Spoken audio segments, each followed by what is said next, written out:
पिछले एपिसोड में यूहा बात करने के लिए जीव के पास में गया था, लेकिन तभी उसी वक्त वहाँ पर एक और लड़की भी आ गई थी और उसके आवाज को सुनकर यूहा हैरान हो गया था। इसके बाद वो जीव से पूछता है कि क्या वियाना भी रॉयल फैमिली के मेंबर है। तब इस पर जीव से पूछते हैं कि क्या तुम वियाना को जानते हो, क्योंकि वह तो असल में टियान एम्पायर की प्रिंसेस है। लेकिन तभी हम देखता है कि वांग उससे बात करने के लिए एक्साइटेड हो गई थी, इसीलिए वो जीव से पूछते हैं कि क्या वियाना भी यहाँ पर आ सकती है, क्योंकि मैं अपने पास वाले ट्रेजर को आपके साथ में शेयर करना चाहती हूँ। जिसके बाद हम देखता है कि जीव इसके लिए मान गई थी और फिर वो वियाना को अंदर बुलाती है। लेकिन अंदर आते ही वियाना युहाओं को ऐसे कंडीशन में देख पूरी तरह से हैरान हो जाती है और फिर उससे पूछती है कि ये तुम्हारे साथ में क्या हुआ। मगर हम देखते हैं कि युहा अभी इसके बारे में कोई बात नहीं करना चाहता था, क्योंकि अभी वो यहाँ जिस काम के लिए आया है वो सबसे जरूरी है। फिर हम देखता है कि वियाना को भी इसके बारे में सब कुछ समझ आ गया था और इसीलिए वो भी हैरान होती है कि आखिरकार ये कैसे हो सकता है। फिर वो कहती है कि अगर सन मून एम्पायर और होली स्पिरिट सेक्ट एक साथ में मिल गए तब उसके बाद तो कोई भी कंट्री उनका सामना करने के लिए कुछ भी नहीं कर सकती।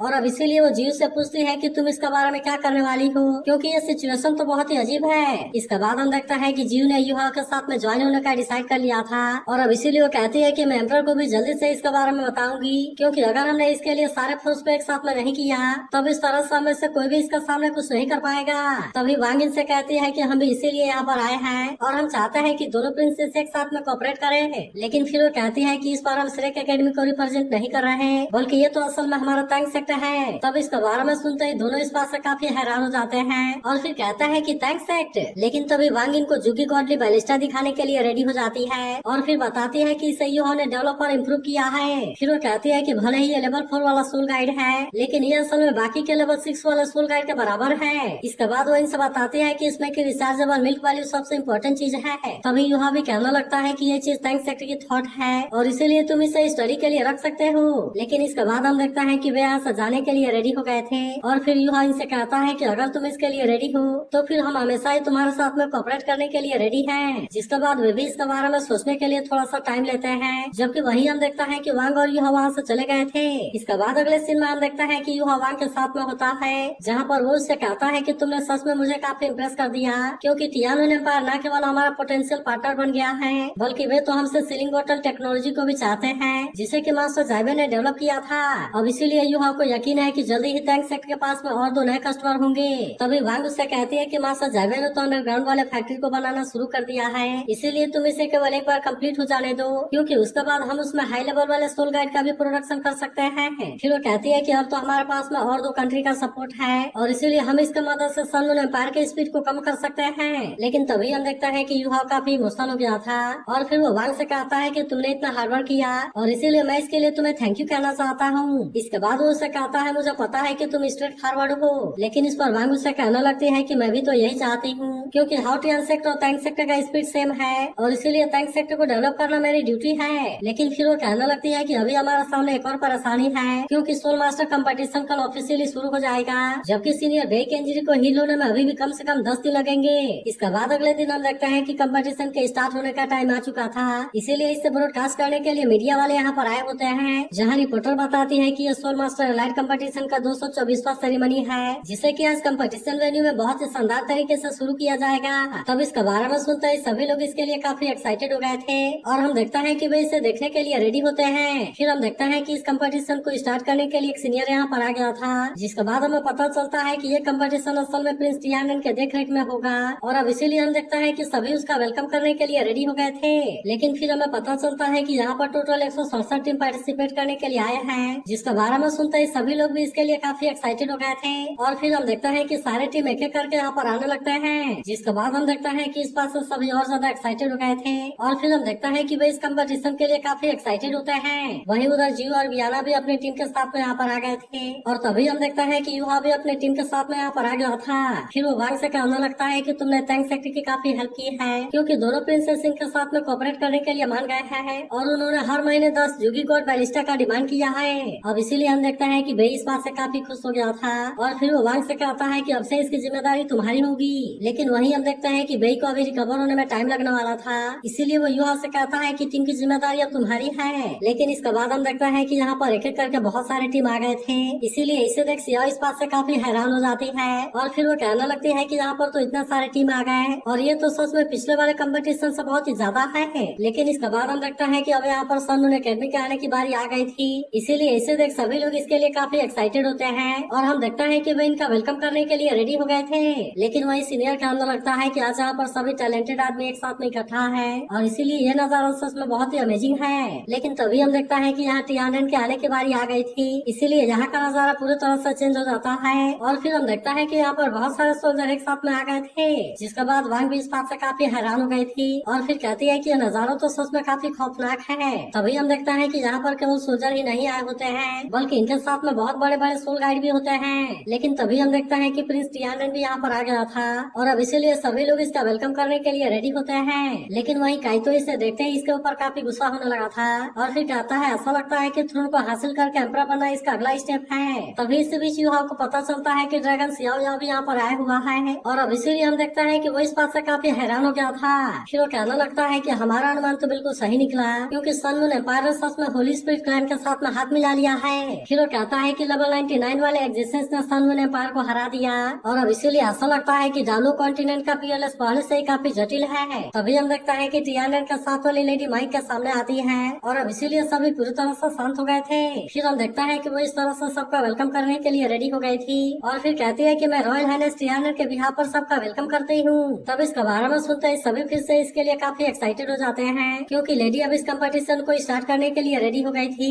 और फिर कहती है कि मैं प्रिंस के बिहाफ पर इसे शुरू करती हूँ। तब इसके बारे में सुनते ही सभी सोल्जर आसमान में फायर करना शुरू कर देते हैं जबकि वही हम देखता है कि यहाँ पर कोई सिस्टम एक्टिवेट हो गई थी और अब इसके वजह से आज चारों तरफ लाइट हो जाती है। जिसके बाद हम देखता है कि सभी लोग भी इस बात से काफी हैरान हो गए थे और वे सभी से खड़े होकर देखने लगते हैं। इसके बाद अगले सीन में हम देखते हैं कि टियानन सभी से अपने सीट पर बैठ जाने के लिए कहता है और अब इसीलिए वे सभी अपने अपने सीट पर बैठ गए थे। वहीं अब उधर हम देखता है कि रेफरी भी यहाँ पर आ गया था जहाँ पर सबसे पहले क्वालिफाइंग लेवल का नॉकआउट राउंड का मैच होगा जो कि सबसे पहले सन मून एकेडमी और ड्रैगन स्लेयर सेक्ट के बीच में होगा। अब इसीलिए रेफरी दोनों टीम को रेडी हो जाने के लिए कहता है जहाँ हम देखता है कि ड्रैगन स्लेइंग सेक्ट भी अब इसके लिए आ गए थे। लेकिन वहीं हम देखता है कि ऑडियंस इनको बिल्कुल भी पसंद नहीं करती और इसीलिए ऐसा लग रहा था कि वे इनके सामने कुछ भी नहीं कर सकते। लेकिन तभी हम देखता है कि सन मून एकेडमी के वेलकम करने की बारी आती है जिसके बारे में सुनते ही सभी इसके लिए काफी एक्साइटेड हो गए थे और फिर हम देखता है कि सभी इनका बहुत ही शानदार तरीके से वेलकम करते हैं। तभी युवा कहने लगता है कि सबसे पहले यहाँ पर पिछले वाले चैंपियन को आना चाहिए लेकिन ऑर्गेनाइजर ने जानबूझकर श्रेक एकेडमी को सन मून एकेडमी के साथ में रिप्लेस कर दिया।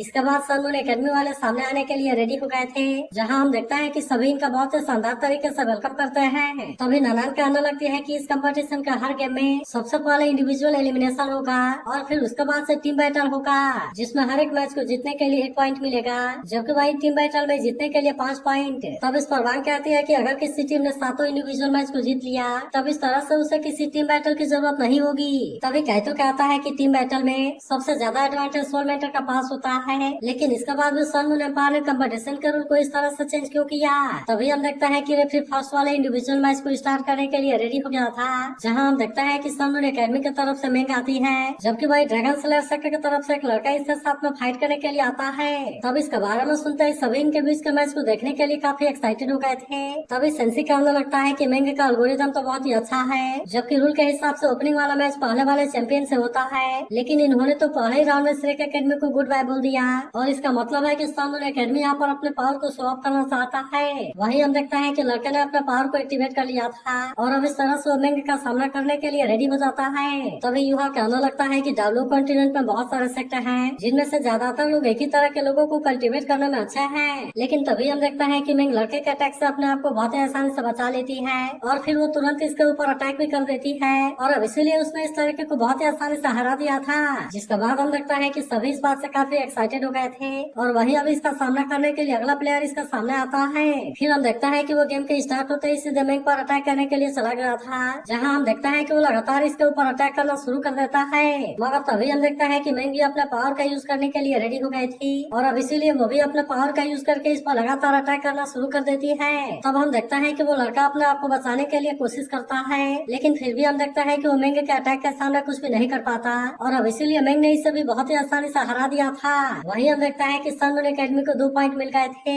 और इसे देख के सभी लोग इसके लिए काफी एक्साइटेड होते हैं। तभी हम देखता है कि फिर से अगले प्लेयर का फाइट करने की बारी आती है जिसे देख मेंग भी इसका सामना करने के लिए रेडी हो गई थी इसीलिए वो अपने पावर का यूज करके इसे चारों तरफ से घेर लेती है और फिर हम देखता है कि उसने इसके ऊपर अटैक करके इसे भी हरा दिया था। इसके बाद हम देखता है कि बाकी प्लेयर भी एक एक करके फाइट करने के लिए आने लगे थे जहां हम देखता है कि इनमें से से कोई भी इसका सामना कुछ नहीं कर पाता और इसीलिए मैंने अकेले ही सबको हरा दिया था। इसके बाद रेफरी अनाउंस करता है कि सनमून एकेडमी इस पे जीत गया, जिसके बारे में सुनकर सभी इस बात से काफी खुश हो गए थे। और वहीं हम देखते हैं कि टियान भी इस बात से काफी खुश होता है। वहीं उधर हम देखते हैं कि सियाओ भी इस बात से काफी हैरान हो गई थी और फिर कहती है कि इसने तो अकेले ही 7 लोगों को हरा दिया। तब इस पर काइतो कहता है कि वे भी कोई कमजोर टीम नहीं है, क्योंकि उनके भी टीम में 5 सोलिंग वाले 2 लोग हैं, लेकिन इसके बाद भी वे इसमें कुछ नहीं कर सके। वहीं उधर वांग भी इसके बारे में सोचकर काफी परेशान हो गई थी और फिर वो कहने लगती है कि सनमून एकेडमी तो पहले से काफी पावरफुल हो गया है और इसीलिए ऐसा लगता है कि वही इसमें चैंपियनशिप को जीतेंगे। तभी युहा कहता है कि तंग सेक्टर का पहला मैच कल होगा,